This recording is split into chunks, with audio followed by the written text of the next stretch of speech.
close the fucking door, turn the phone off, do whatever you gotta do. But find that moment of solitude where it's you and you. And then I pick myself the fuck back up because, bitch, we got places to go. I give it up and I literally just give it to source. I'm like, hey, man. Well, I recently did a poll on Instagram asking what the next episode should be about. And this one is for Michaela. We used to work together like 5 or so years ago at Dumbo House in the service industry. It was hell, but we made it through. Anyway, Michaela would like to know what keeps this girl going. Like, when my dreams seem out of reach, like, what is it that propels me forward in those moments where I feel like, how is this even possible for me? I really had to think about it for a couple of days. And what it comes down to is the internal belief that I am destined for so much more, and to really solidly know that I am here for a purpose. And for those of you who don't know my story, I was born and raised in a very chaotic family. We split up at like 12. I was homeless from like 12 to 18, got myself to college, and the story is whatever.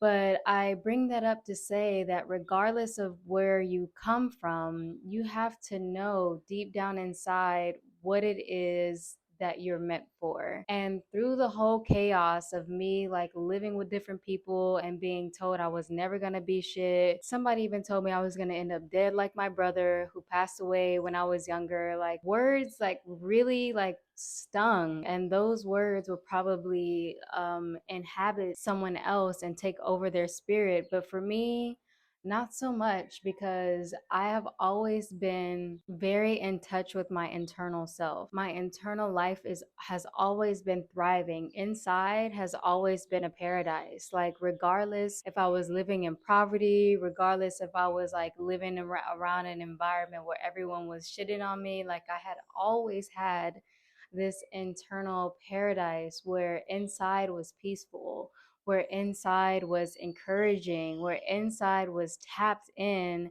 to my spiritual self and my spirit guides and the highest power. So for me, it's a very spiritual journey where if I on the outside cannot see exactly where I'm getting to or where I'm going to or how I'm going to get there, I know internally that there's a way. And I know some of you may be thinking, well, how do I even get there? How do I get to a space where I am internally solid and I can hear the voice of my higher self guiding me?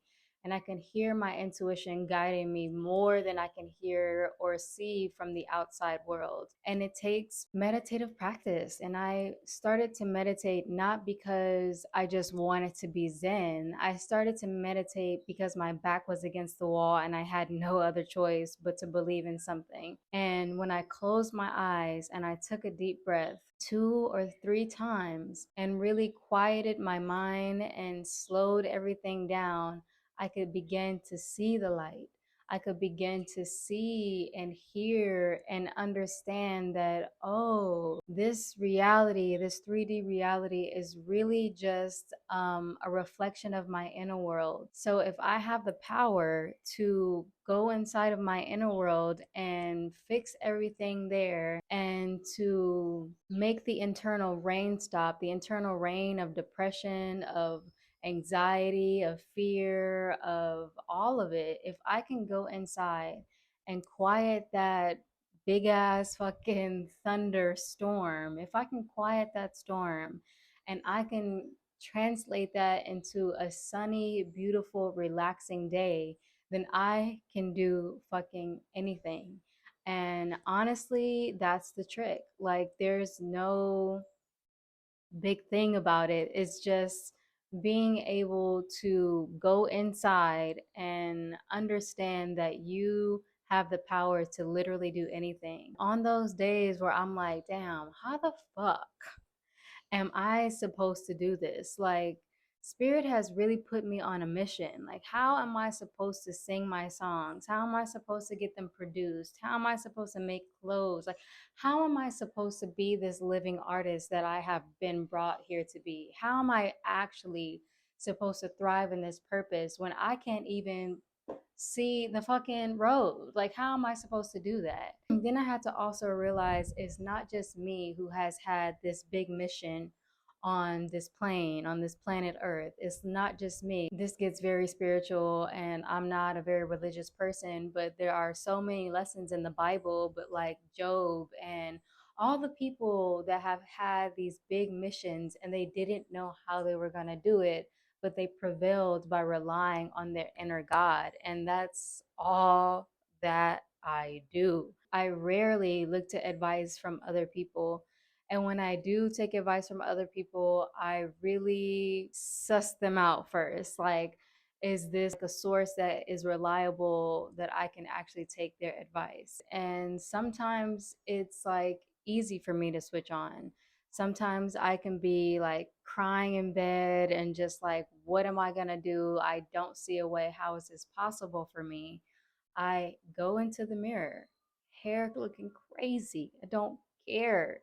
But in any state of mind, I can always go to the mirror and look at myself and really just see and really speak to myself through my third eye and say, baby, you are going to make it through this. You are going to make it through this. And that is a superpower that I have developed through the trauma that I lived throughout my whole teenage years. And it's a practice that I still use today, that if I want something and I want to achieve something and I see better for myself and I have no idea how I'm going to get there, I take a moment and look in the mirror and just sit with myself. Close the fucking door, turn the phone off, do whatever you gotta do. But find that moment of solitude where it's you and you. And I guarantee you, you will find the answers because the answers are always within you. And let me not hold the tea. Like sometimes that works for me. Most of the times that works for me. And sometimes it doesn't. Sometimes I'm like, bitch, I can't see shit still.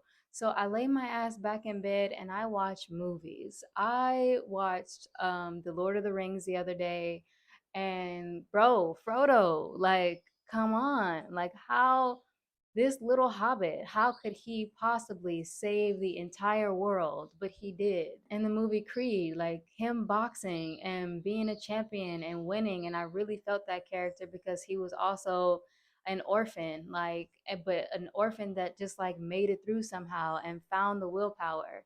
Like Rocky, like Karate Kid, any movie that motivates you to get your ass back in the game, like that's what you need to lean on. On those days, I honestly just give it up. I give myself the permission to give up the dream, to give up the hope, to feel the depression, to feel the sorrow and the weight and the burden of being a fucking human trying to achieve something. I give it up and I literally just give it to source. I'm like, hey man, that's how I talk to God. I talk to God really real, okay? I talk to God really real. God, source, energy, the universe, whatever you call your higher power. I speak to it often. I say, hey man, you brought me here. You told me to leave, man. You told me to leave New York. You told me to leave my relationship. I was comfortable. You told me to leave my job. I was comfortable, and now I'm here, and now what do you want me to do? What do you expect of me in this moment? And sometimes the answer comes immediately and sometimes it comes within days, but it's being able to tap in to that inner voice, to that your inner world, and really understanding that my time here on this earth is finite. Like I don't have forever, so what am I going to do with this time that I have? That's so heavy and it's so big to carry, but also it's very freeing because then it's like, YOLO, like, let's go, whatever that means to you, for you. Like, what is it that you need to do right now in this moment to get you to from where you are to where you want to be? And it might seem monumentous. And when those moments come and it seems bigger than you can face, break it fucking down. And I mean to the smallest denominator. Like break it down day by day, step by step, moment by moment. And sometimes all that looks like is brushing your hair, cleaning your room, paying your bills, writing down what you want exactly. Making a list of everything in your life that's no longer serving you and making another list at what you want to bring into your life. Another thing that really changed stuff for me was when I set up an altar for myself. This is right before I left my job, I left my old relationship, like right before the whole shift started to happen to me to where I started to step into my higher self is I set up an altar for myself. I put my best picture up. I had my sage there. I brought myself flowers. I wrote myself love notes. I wrote myself letters from my future self saying how proud of me I was to get there. Like, you gotta really start to pour into your spirit, into your inner self, so that you can start to believe that you are capable. And when you start to sift and smell your capability, and you keep feeding it, and you keep feeding it, and you keep feeding it, there is literally no stopping you. Like, I feel unstoppable because I am connected to the divine source that tells me to keep going. I'm not really connected to this 3D dimensional world. Like, I'm very detached from the outcome. I'm very detached from people's opinions. I'm very detached from my expectations of myself. Like, I let them go. I thought I would be famous Beyonce by now, but I let that go. And I said, okay, God, okay, spirit, universe, God, whatever, put me in my purpose. I am walking in that purpose.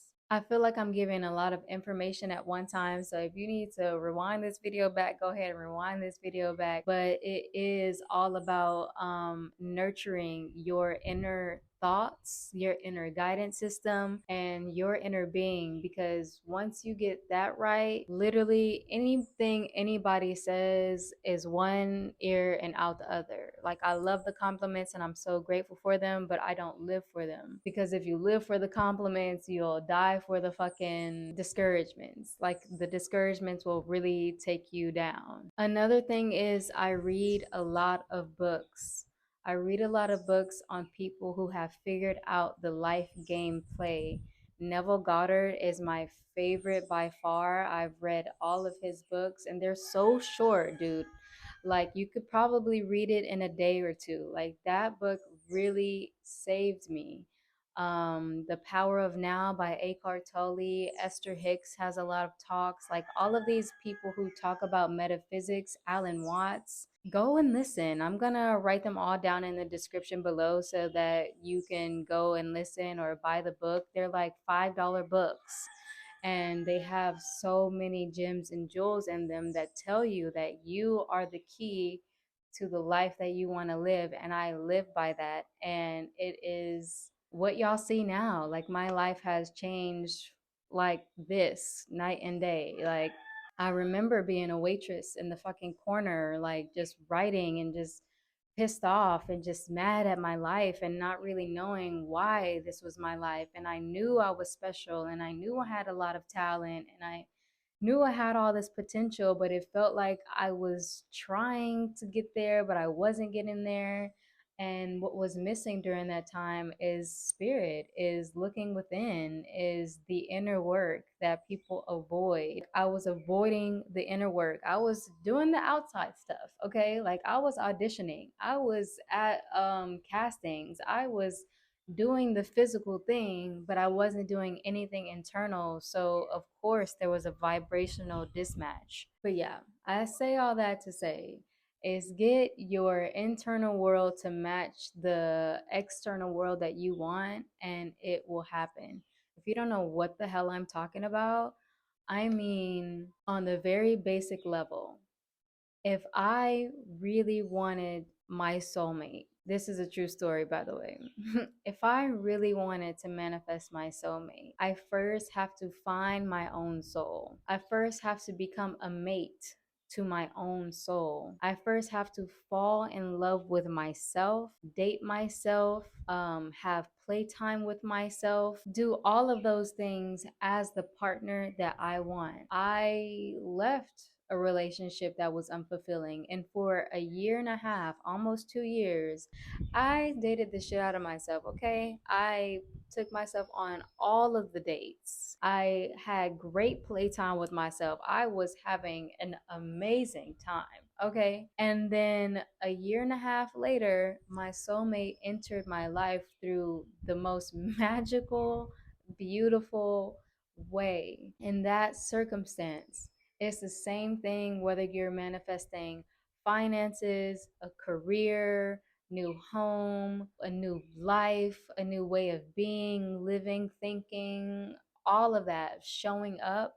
Like you first have to start showing up in that moment right here, right now. I hope that answers your question, Michaela. Like, what do I do during those moments is I let myself unravel and then I pick myself the fuck back up because, bitch, we got places to go. In times where I can't pick myself up, I lean on movies, I lean on books, I lean on friends that are genuinely there. So make sure y'all friends are legit, okay? Because sometimes niggas will start try to stir you in the wrong direction. So have discernment. But I let myself unravel and lean. And then I keep fucking going because there are so many people in this world who have suffered way more than I have. So how dare I not continue to go? Like I start to think about people who have had to flee their country and start their lives over or had to go through war and like just other things other than my stuff, not negating that I have went through some real situations, but other people also have had their adversity, and if they can do it, I can do it. If I can do it, you for sure can do it. So keep fucking going, keep going regardless, and let yourself have those days where you freak out. Like you got to have those freak out days, and you got to let yourself embrace the fear, and then you'll learn that the next time the fear comes up, you'll know how to deal with it faster. So keep fucking going. I hope this helps. I love y'all. Stay up until the next episode of Story Time. All right, bye guys.